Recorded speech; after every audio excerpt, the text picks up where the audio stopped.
आपका सवाल है, दुनिया का सबसे छोटा पक्षी कौन सा है?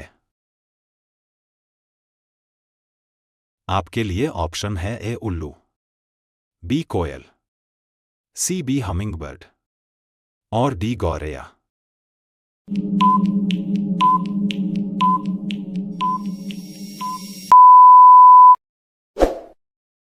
आपका सही जवाब है ऑप्शन सी बी हमिंगबर्ड।